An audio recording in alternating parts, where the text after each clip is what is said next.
வணக்கம் friends. Group 1 2025 question. Satya Shodhak Samaj 1873 தோற்றுவித்தவர் யார்? அதாவது சத்ய சோதக் சமாஜ்னா உண்மையை தேடுவோர் சங்கம் அப்படின்னு சொல்லுவாங்க.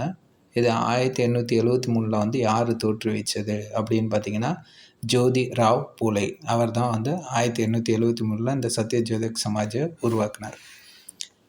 கீழ்கண்டவற்றுள் எது தெற்கு பகுதியில் நிறுவப்பட்ட கிறிஸ்துவ அமைப்பின் முதல் ஆசிரமம்?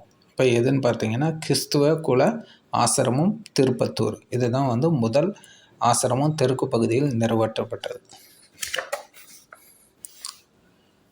பின்வருவற்றை காலவரிசைப்படுத்துக. உப்பு சத்தியாகிரகம், சுதேசி இயக்கம், வெள்ளையனே வெளியேறு இயக்கம், ஒத்துழையாமை இயக்கம். அப்போ உப்பு சத்தியாகிரகம் 1930, சுதேசி இயக்கம் 1905, வெள்ளையனே வெளியேறு இயக்கம் 1942, ஒத்துழையாமை இயக்கம் 1920.